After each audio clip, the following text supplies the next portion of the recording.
श्री गणेशाय नमः। श्री दुर्गा सप्तशती पाठ नवरात्रि में इसको करने से सभी मनोवांछित फल प्राप्त होते हैं। शिवजी ने कहा, हे देवी, तुम भक्तों को सहज व सुलभ रूप में तुरंत प्रसन्न होकर उनके सभी कार्यों को सफल करने वाली कलयुग में कामनाओं की सिद्धि के लिए यदि कोई भी उपाय हो तो उसे आप अपने मुख से विस्तार पूर्वक बताएं। देवी ने कहा, हे देवादिदेव, आप सुने, आपका मुझसे बड़ा ही स्नेह व प्रेम है, अतः आपके आग्रह पर मैं इस कलयुग में समस्त सिद्धि प्रदायिनी जो साधना है उसे बताती हूँ। उस साधना व स्तुति का नाम है अम्बा स्तुति। विनियोग। इस सप्त श्लोकी स्तोत्र मंत्र के ऋषि भी श्री नारायण हैं। अनुष्टुप छंद श्री महाकाली, महालक्ष्मी और महासरस्वती देवता माने गए हैं। श्री दुर्गा को प्रसन्न करने हेतु सप्त श्लोकी दुर्गा पाठ में विनियोग किया जाता है। ओमकार के साथ वाली भगवती देवी, महामाया रूप वाली देवी, आप तो ज्ञानियों के मन को भी अपने बल शक्ति के द्वारा खींच कर आसक्त कर लेने वाली हैं। हे माँ दुर्गे, आपके स्मरण याद करने मात्र से ही भक्त प्राणियों के भय का हरण हो जाता है। स्वस्थ नर के चिंतन मनन मात्र से ही आपके द्वारा कल्याणकारी बुद्धि विवेक का संचार हो जाता है। सभी दुख दरिद्र भय को हरणे करने वाली माता देवी, आपके अलावा दूसरा किसका सहारा है। आपका चित्त हृदय सदा सबों पर उपकार करने के लिए सदा ही दयाद्र रहती हैं। आप ऐसी ही महिमा वाली हैं। सदा सभी जनों को मंगल प्रदान करने वाली नारायणी मंगलमयी कल्याणी शिवा के नाम से विख्यात और सभी पुरुषार्थों की सिद्धिदात्री, शरण में आए लोगों को अपने बच्चों की तरह प्रेम प्यार देने वाली तीन नेत्रों वाली माँ गौरी, तुम्हें नमस्कार है। अपने शरणागत तीन दीन निर्धन दुखी जनों तथा पीड़ितों की रक्षा के लिए सदा तैयार रहने वाली, सबों की पीड़ा हरने वाली नारायणी देवी, तुम्हें नमस्कार है। दिव्य रूपधारी देवी, सर्वस्वरूपा सर्वेश्वरी, सभी शक्तियों से युक्त माता दिव्य रूप दुर्गा, सब प्रकार के भयों से आप मेरी रक्षा करें। हे माता, तुम्हें नमस्कार है। हे देवी, आपकी प्रसन्नता से सभी रोगों का नाश व क्रोध के कारण इच्छित कामनाओं का नाश होता है।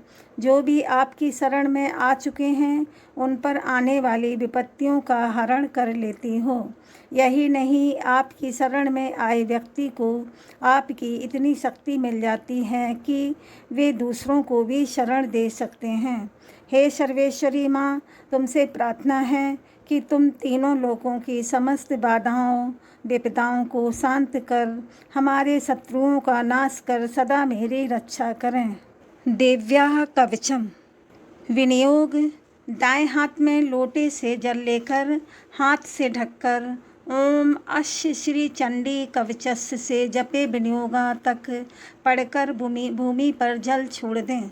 मार्कंडेय जी ने ब्रह्मा जी से कहा, हे पितामह, जो साधन जगत में अत्यंत गोपनीय है, जिससे मनुष्य मात्र की रक्षा होती है तथा आपने अब तक जिसे किसी से भी प्रकट नहीं किया है, वह साधन मुझे बताइए।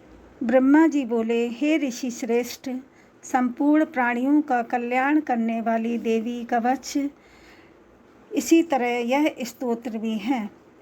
रक्षा के लिए पहने जाने वाले एक विशेष प्रकार के पहनावे को कवच कहते हैं। इसी तरह के यह स्तोत्र भी है। इसके पाठ से साधक सर्वथा सुरक्षित रहता है, अत्यंत गोपनीय है। हे महामुने, उसे सुनिए। हे मुने, दुर्गा की 9 शक्तियाँ हैं। 9 शक्तियों में पहली शक्ति का नाम शैलपुत्री, जो हिमालय कन्या पार्वती हैं।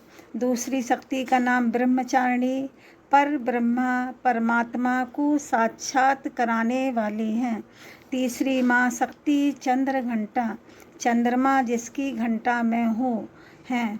चौथी शक्ति कूष्मांडा, सारा संसार जिसके उदर में निवास करता हो है। पांचवी शक्ति स्कंद माता, कार्तिकेय की जननी है। छठी शक्ति कात्यायनी, महर्षि कात्यायन के अप्रतिम तेज से उत्पन्न होने वाली हैं। सातवीं शक्ति माँ कालरात्रि, समस्त सृष्टि का संहार करने वाली हैं।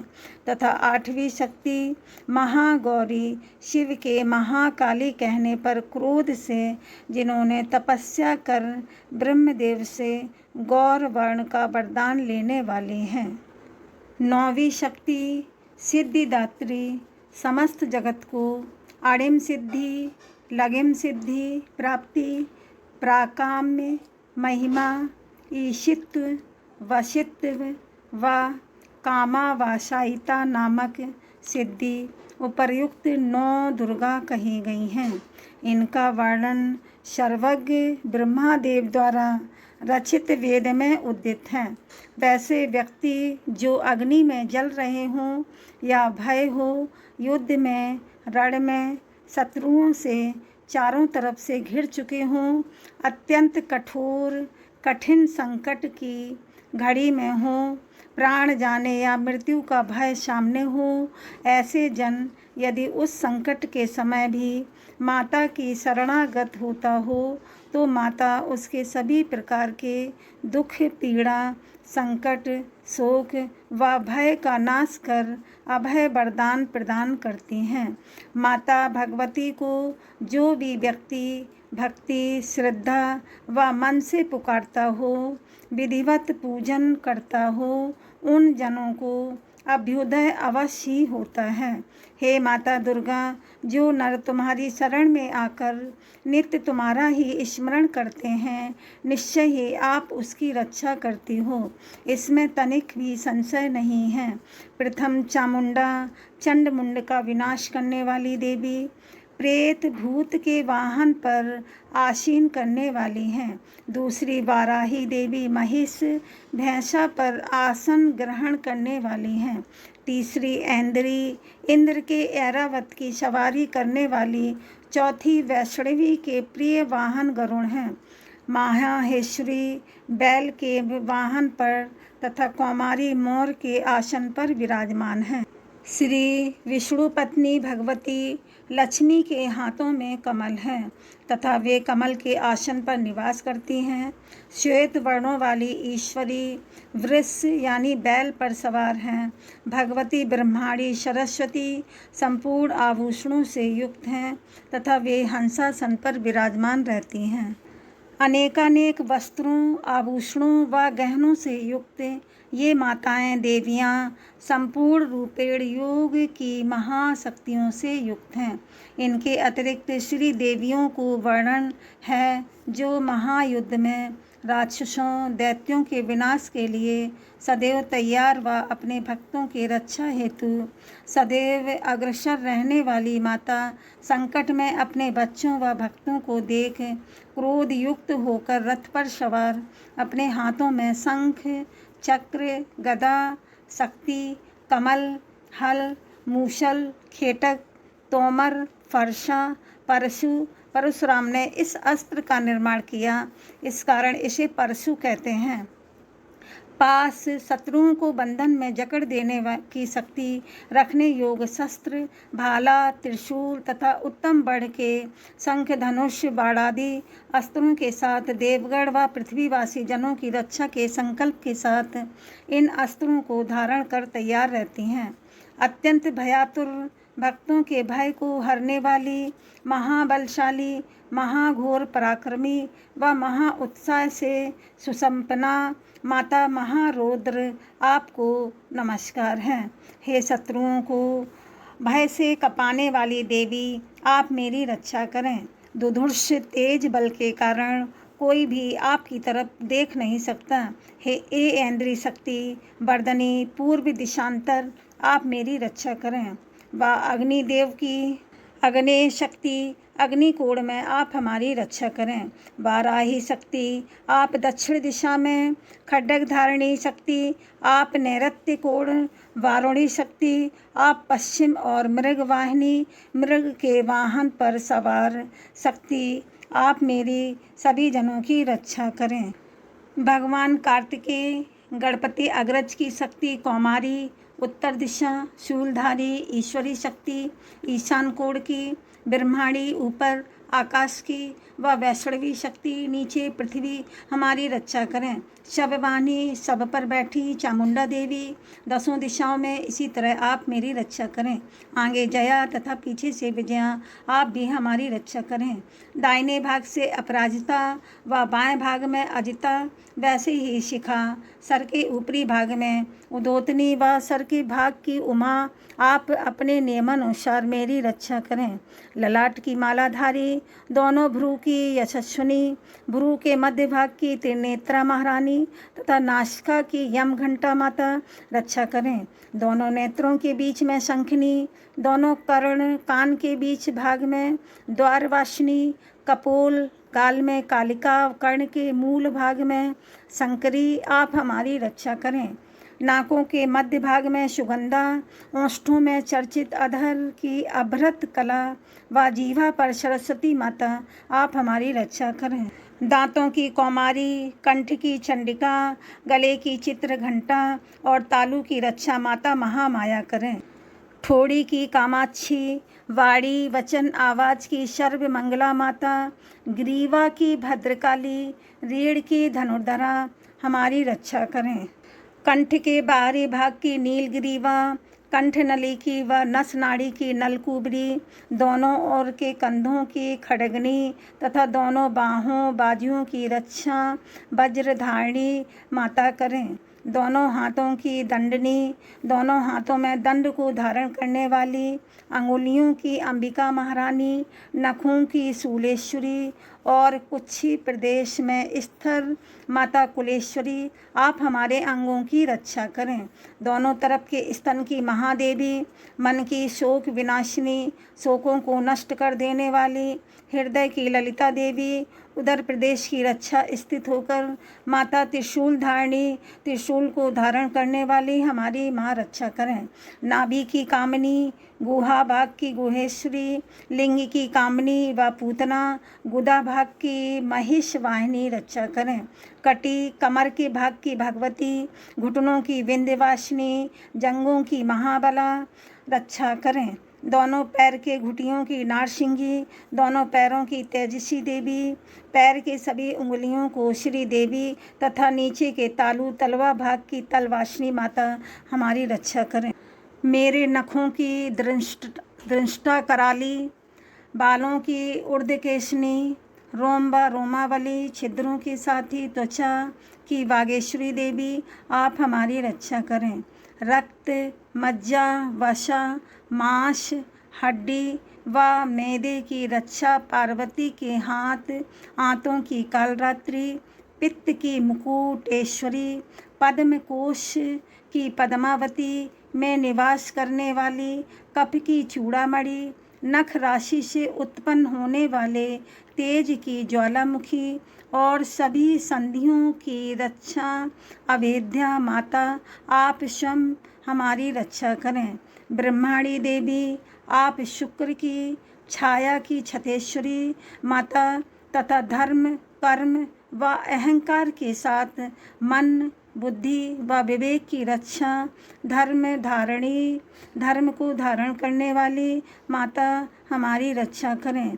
हमारे प्राणवायु की वज्रहस्ता, वज्र को हाथों में धारण करने वाली माता, आपान व्यान उदान तथा समान वायु की कल्याण शोभना, कल्याण की भावनाओं को हृदयगत रखने वाली, कल्याण भावना से सुसज्जिता आप माँ हमारी रक्षा करें।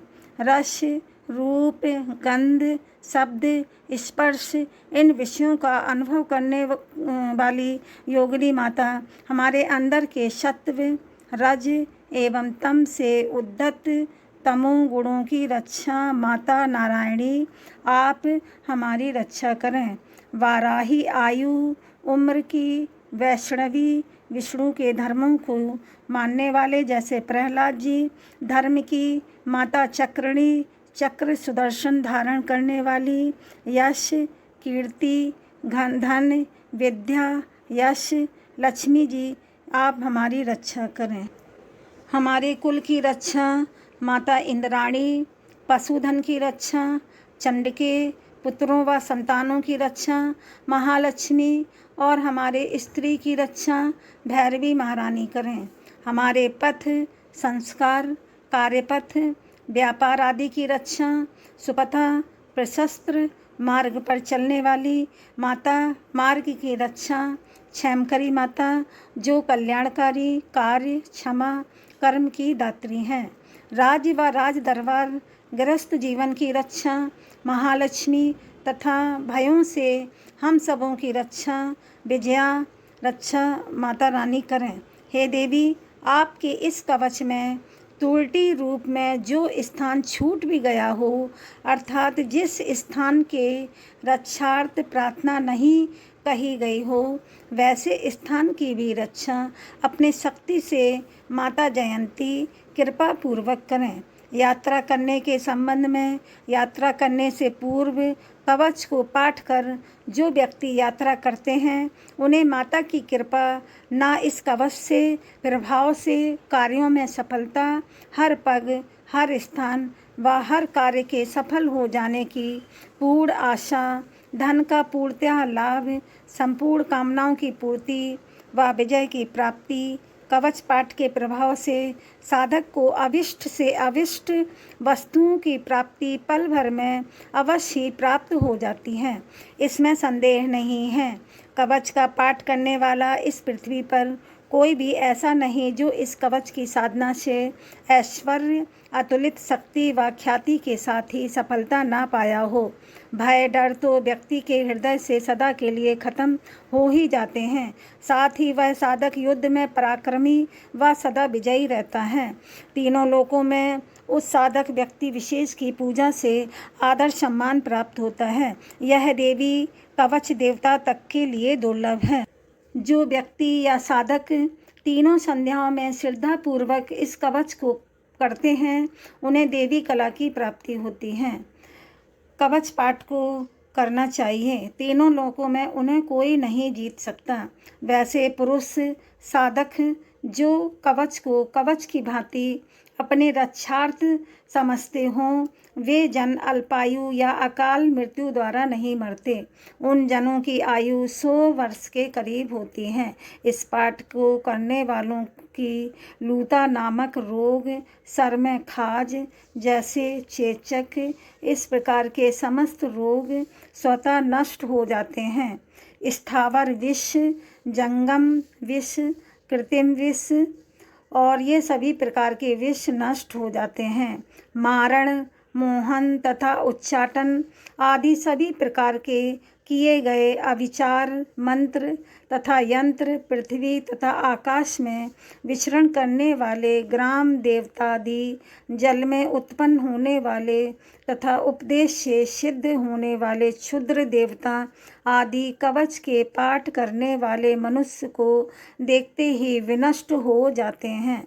जन्म के समय से ही उत्पन्न सभी तरह के अविष्ट ग्रहों का प्रकोप, ग्राम देवता को कोप, कुल वंश क्रम के देवों का कोप, कंठमाला, डाकनी, शाकनी, अंतरिक्ष में विचरने वाली अन्य भयानक बलवती ग्रह, भूत, प्रेत, पिशाच, यक्ष, यम, गंधर्व, राक्षस, ब्रह्म राक्षस, बेताल, कूष्मांड व भयानक भैरवादी अनिष्ट कर जीवों को यह विशिष्ट माता भगवती कवच पाठ पल भर में विनिष्ट कर रक्षा कवच का कार्य करता है।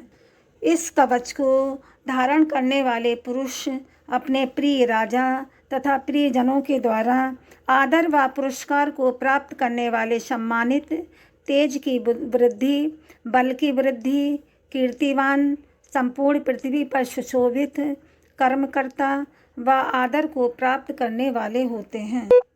जो भी व्यक्ति इस कवच का पाठ कर दुर्गा सप्तशती का पाठ करते हैं, उनके पुत्र, संतानें, पौत्र, नाती पोते, संतति इस पृथ्वी पर तब तक जीवित व सुखी रहते हैं, अर्थात उनका वंश तब तक चलता रहता है जब तक यहाँ वन, वृक्ष, पर्वत, जल, कानन, वायु तक नष्ट नहीं होते, अर्थात पृथ्वी के अस्तित्व तक उस साधक का वंश चलता रहता है।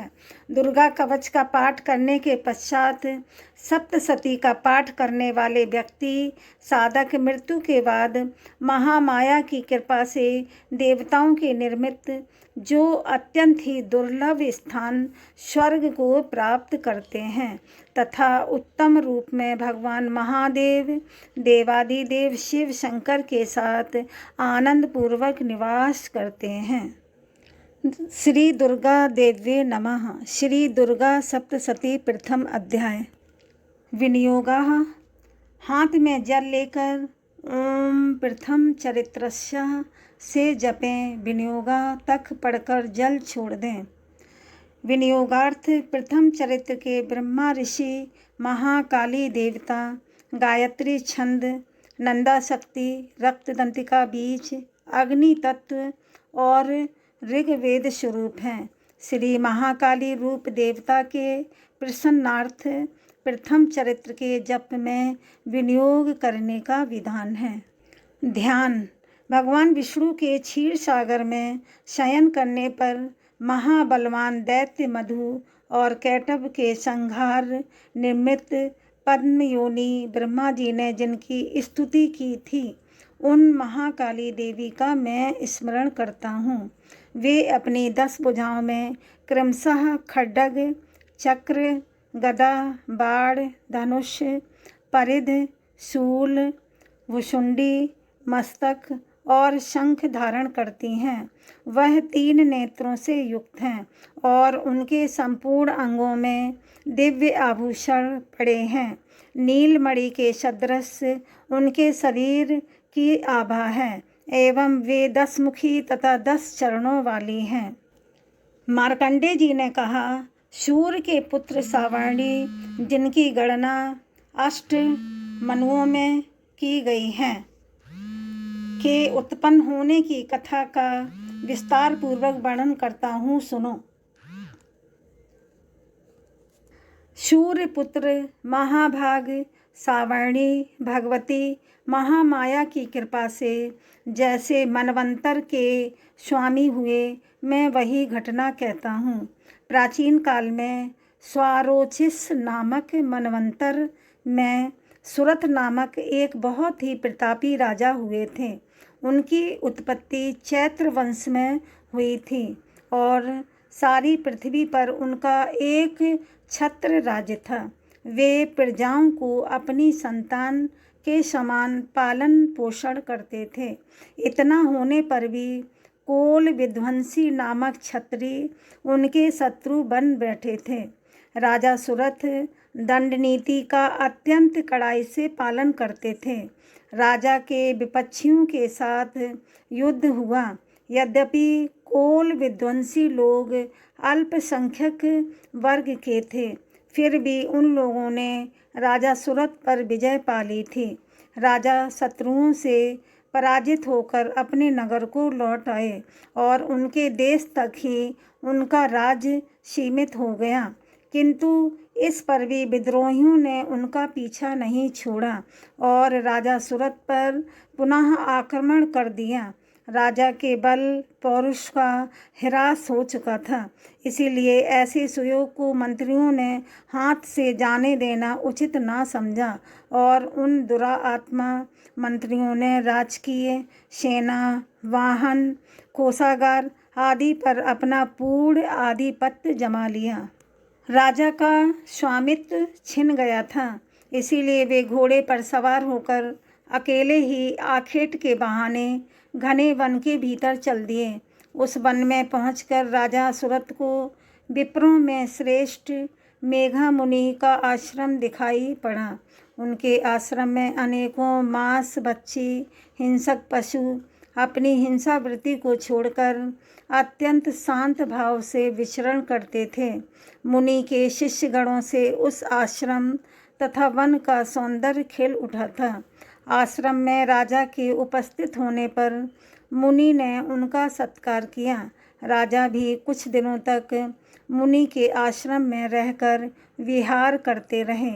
मोह माया से ग्रस्त होकर एक बार वहाँ राजा अपने मन में इस प्रकार चिंतन करने लगा, जो नगर पूर्व काल में मेरे पूर्वजों द्वारा शासित और पालित था, आज वही नगर मुझसे हीन होकर वीरान हो रहा है। ना जाने मेरे अधम कर्मचारी उसकी धर्मपरायणता के साथ रक्षा करते हैं या नहीं। मेरा हाथी जो सदा अपने शरीर से मद बहाया करता था और वीर था, ना जाने वह किस अवस्था में होगा। जो लोग मेरी कृपा दृष्टि, धन और भोजन के लिए लालायित रहकर मेरा अनुगमन करते थे, वे लोग अब निश्चय ही अन्य राजाओं के आश्रित होंगे। मेरे धन का उन लोगों के द्वारा दुरुपयोग किए जाने से अब कोष निश्चय ही रिक्त हो चुका होगा। इस प्रकार की अनेक चिंताएं राजा के मन में उथल पुथल मचा रही थी। एक दिन मेधा मुनि के आश्रम के निकट एक वैश्य को देखकर राजा उससे पूछ बैठे, भाई तुम कौन हो? इस स्थान में तुम्हारे आने का क्या अभिप्राय है? तुम तो बहुत ही शोकाकुल और अन्य मनस्क से लग रहे हो। राजा के इस प्रेम पूर्वक प्रश्न को सुनकर वह वैश्य राजा को नमस्कार करके विनीत स्वर में बोला। वैश्य ने राजा से कहा, राजन, मैं धनिक वर्ग से मैं उत्पन्न होने एक वैश्य हूँ। मेरा नाम समाधि है।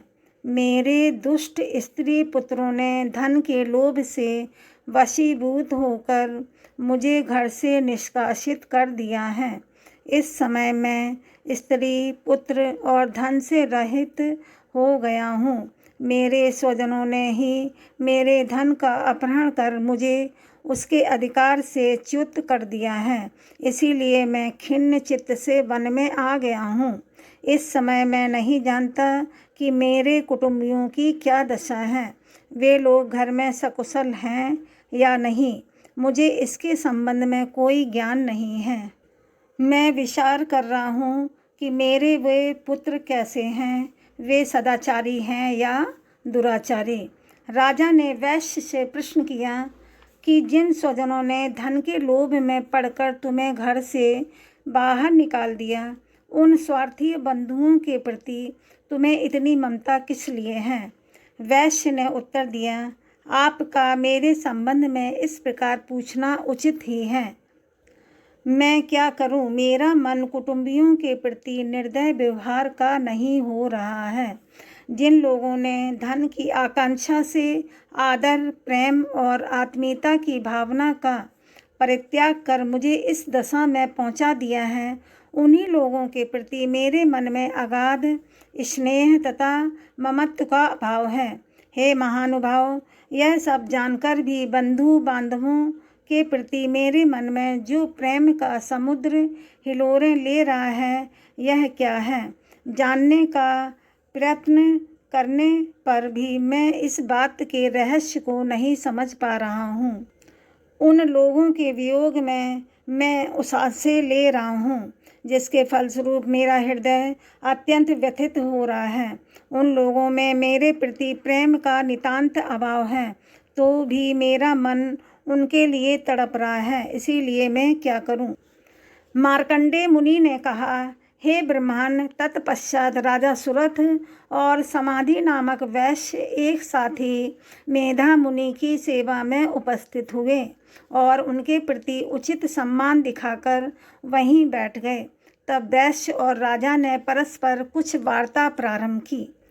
तब राजा बोले, भगवान, मैं आपसे एक निवेदन करना चाहता हूँ, आप उसे कृपा करके बताइए।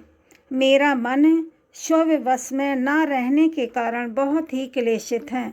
जो राज्य मेरे हाथ से छिन गया है, उसके लिए अभी तक मेरे मन में पहले की ही तरह ममता बनी हुई है। हे मुनियों में श्रेष्ठ, यह बात मैं समझता हूँ कि अब उस पर मेरा अस्तित्व नहीं रह गया है। उसे अन्य लोगों ने हस्तगत कर लिया है।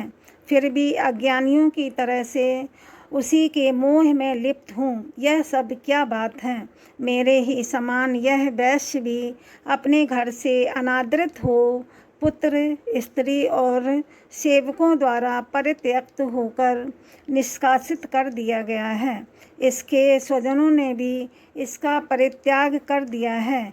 यह जानते हुए भी यह वैश्य उन्हीं लोगों के स्नेह पास में आबद्ध है। हम दोनों का ही हृदय इन सब बातों से अत्यंत क्षुब्ध है। दोष युक्त विषय में भी अभी तक मेरा मन ममतावश आकर्षित हो रहा है। हे महाभाग, हम दोनों ही समझदार हैं, फिर भी हम में जो मोह की प्रबल धारा उमड़ पड़ी है वह क्या है? हम दोनों में प्रत्यक्ष रूप में अज्ञान के लक्षण दिखाई पड़ रहे हैं। तब ऋषि ने कहा, हे महाभाग, विषय मार्ग का ज्ञान सभी प्राणियों में विद्यमान होता है। इसी प्रकार विषय भी सभी जीवों के भिन्न भिन्न होते हैं। कुछ प्राणियों को दिन में नहीं दिखाई देता, ठीक इसके विपरीत कुछ जीव रात्रि में नहीं देख पाते। इनके अतिरिक्त कुछ जीव ऐसे भी होते हैं जो समान रूप से दिन और रात्रि में देख सकते हैं। यह बात सत्य है कि सभी प्राणियों में मनुष्य वर्ग अधिक समझदार होते हैं, किंतु केवल वे ही इस प्रकार समझदार नहीं होते। उनके अतिरिक्त पशु पक्षी और मृगादि जीव भी समझदार होते हैं। मनुष्यों की बुद्धि भी पशु पक्षियों और मृगादि जीवों के समान ही होती है। जैसे मनुष्यों की समझ होती है, वैसी ही उन मृगादि जीवों की भी होती है। साथ ही साथ अन्य बातें भी प्रायः इन दोनों में समान रूप से पाई जाती हैं। इन पक्षियों को ही देखो, समझदार होते हुए भी स्वयं क्षुधातुर रहकर अपने बच्चों की चोंच में स्नेहवश अन्न के कण डाल देते हैं। हे राजन, क्या तुम नहीं जानते कि ये मनुष्य समझदार होते हुए भी लोभवश अपने उपकार के बदले उपकृत होने के निर्मित पुत्रों की इच्छा रखते हैं? यद्यपि उन सब में भी समझदारी का भाव होता है, फिर भी वे संसार की स्थिति को बनाए रखने वाली महामाया भगवती के प्रभाव द्वारा मोह रूपी भंवर में डाल दिए जाते हैं और उसी में वे जीव डूबते उतराते रहते हैं। इसमें आश्चर्य की कोई बात नहीं है। जगत पिता विष्णु भगवान की योग निद्रा रूपी महामाया से ही यह सारी सृष्टि मुग्ध हो रही है। वे महामाया ज्ञानियों के चित्त को भी बलात् आकर्षित करके मोह सागर में डाल देती हैं। वे ही समस्त सृष्टि की जगद्धात्री हैं तथा जब वे ही प्रसन्न होती हैं तब मनुष्यों के उद्धार के लिए मुक्ति लाभ का वरदान भी देती हैं। वे ही पराविद्या, संसार बंधन और मोह ममता उत्पन्न कर्त्री सनातनी देवी हैं तथा समस्त ईश्वरों की भी अधिष्ठात्री हैं। विद्याएं दो होती हैं, परा और अपरा। संसार बंधन और मोह ममता उत्पन्न करती सनातनी देवी हैं तथा समस्त ईश्वरों की भी अधिष्ठात्री हैं। तब राजा ने प्रश्न किया, हे भगवान, जिन्हें आप महामाया कहकर संबोधित कर रहे हैं वे देवी कौन सी हैं? हे ब्रह्मांड, उनका प्रादुर्भाव किस प्रकार से हुआ? उनके चरित्र कौन कौन से हैं? ब्रह्माविदों में श्रेष्ठ मुनि, उन देवी की उपर्युक्त कथाएं मैं आपके श्री मुख से श्रवण करना चाहता हूँ। ऋषि ने कहा, हे राजन, यथार्थ में देवी का स्वरूप नित्य और सनातन है। यह समस्त जगत उन्हीं का स्वरूप है और वे ही देवी समस्त विश्व के चराचर प्राणियों में व्याप्त हैं। उनकी उत्पत्ति अनेक प्रकार से होती है, वह मैं तुम्हें सुनाता हूँ। यद्यपि वे जन्म रहित और नित्य स्वरूपा हैं, तो भी जब देवताओं की कार्य सिद्धि के निर्मित अवतार ग्रहण करती हैं उस समय उन्हें लोक में अवतरित होना माना जाता है। कल्पांत में जब समस्त विश्व महासमुद्र में विलीन हो रहा था और सब जीवों के पालन करता भगवान विष्णु शेष शैया पर योग निद्रा में अभिभूत हो रहे थे, उस समय उनके कानों की मैल से 2 भयंकर दानवों की उत्पत्ति हुई। वे असुर मधुव कैटभ नाम से जगत में विख्यात हुए। जन्म लेने के बाद ही वे दानव सृष्टिकर्ता ब्रह्मा जी का वध करने को उद्यत हो गए।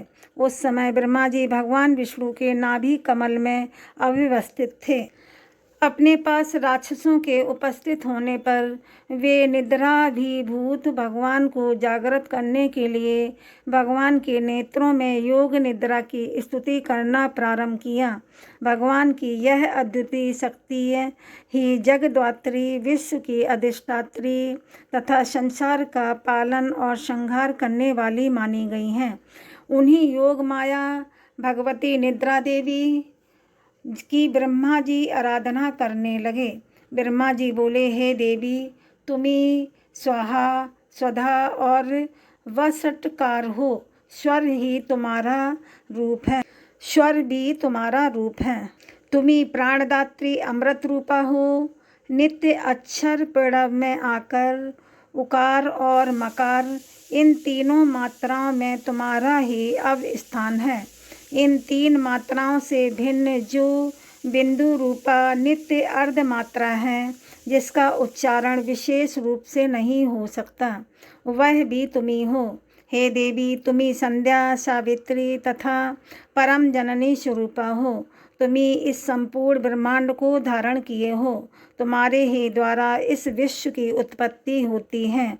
तुम्ही पालन करती और अंत में सब जीवों का संहार करती हो। जगत की उत्पत्ति में तुम सृष्टि रूपा, पालन काल में स्थित स्वरूपिणी तथा कल्पांत में संहार स्वरूपा हो। तुम्ही महाविद्या, महामाया, महामेधा, महास्मृति, महामोह रूपा, महादेवी और महासुंदरी हो। तुम्ही 3 गुणों सत्व, रज और तम की उत्पन्न कारिणी हो। तुम्ही भयंकर कालरात्रि, महारात्रि और मोहरात्रि हो। तुम्ही श्री ईश्वरी, ह्रीम और बोध स्वरूपा बुद्धि भी हो। लज्जा, पुष्टि, तुष्टि, शांति और क्षमा भी तुम्ही हो। तुम्ही खड्ग धारणी, शूल धारणी, घोर रूपा, गदा, चक्र, शंख और धनुष धारणी भी हो। बाण, भुसुंडी, परिध आदि तुम्हारे ही अस्त्र हैं। तुम सौम्य और सौम्यतर हो। इतना ही नहीं, वरन विश्व में जितने भी सौम्य एवं सुंदर पदार्थ हैं, उन सब में तुम्हारी सुंदरता कहीं अधिक है। पर तथा अपर इन दोनों विद्याओं से परे रहने वाली परमेश्वरी भी तुम्ही हो। हे देवी, विश्व के सभी सत असत पदार्थों में पाई जाने वाली शक्ति भी तुम्ही हो। ऐसी अवस्था में तुम्हारी स्तुति अवर्णनीय है। इस विश्व के रचयिता, पालनकर्ता और संहारक भगवान विष्णु को भी जब तुमने निद्रा के वशीभूत कर दिया है, तब तुम्हारी स्तुति के योग्य इस ब्रह्मांड में कौन है। मुझे भगवान शिव तथा विष्णु को भी तुम्ही ने शरीर धारण करने में बाध्य किया है। अतएव तुम्हारी स्तुति की सामर्थ्य किसमें है। हे देवी, तुम तो अपने इन उदार प्रभावों से ही प्रशंसित हो गई हो। इन दोनों अजेय असुरों को तुम मोहग्रस्त करके भगवान विष्णु की निंद्रा भंग कर दो। इसके साथ ही भगवान के भीतर इन मधु और कैटभ नाम के महाअसुरों के संहार की बुद्धि भी उत्पन्न करो। ऋषि ने कहा, हे राजन, भगवान विष्णु को जगाने के लिए जिस समय ब्रह्मा जी ने उसकी अधिष्ठात्री देवी का स्तवन किया, उस समय वे महामाया भगवान के नेत्र, मुख, नासिका, बाहु, हृदय और वक्षा स्थल से बाहर आकर अव्यक्त जन्मा ब्रह्मा जी के सम्मुख आ उपस्थित हुई। योग निद्रा से रहित होकर जगतपति भगवान जनार्दन उस एकाड़व के जल में शेष शैया से जागृत हो गए। नींद से मुक्त होते ही भगवान ने उन दोनों दैत्यों को देखा। वे दोनों ही दुरात्मा दैत्य मधु और कैटभ अत्यंत पराक्रमी और बलशाली थे। वे दोनों क्रोध से आंखें लाल करके ब्रह्मा जी को निगल जाना चाहते थे। ऐसी स्थिति में भगवान विष्णु ने उन दोनों राक्षसों के साथ 5000 वर्ष तक लगातार बाहु युद्ध किया। वे दोनों बल के दर्प से दर्पित हो रहे थे। महामाया ने उन दोनों असुरों को अपने प्रभाव से मोहग्रस्त कर दिया था। तब उन राक्षसों ने विष्णु भगवान से कहा, हम तुम्हारे शौर्य से अत्यंत प्रसन्न हैं। तुम हम लोगों से कोई भी इच्छित वर मांग लो। उनकी बात सुनकर भगवान ने कहा, यदि तुम दोनों मुझसे प्रसन्न हो तो तुम्हारी मृत्यु मेरे हाथों से हो। मुझे यही वर चाहिए। इसके सिवाय मुझे अन्य किसी प्रकार के वरदान की आवश्यकता नहीं है।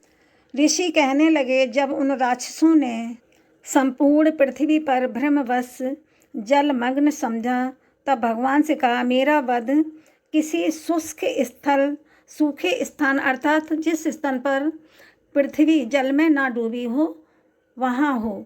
ऋषि ने कहा, तब तथास्तु कहकर शंख चक्र गदा पद्मधारी भगवान विष्णु ने उन दोनों दैत्यों के मस्तक अपनी जांघों पर रखकर सुदर्शन चक्र के द्वारा काट दिए। यह महामाया देवी ब्रह्मा जी की स्तुति से संतुष्ट होकर स्वयं ही आविर्भूत हुई थी।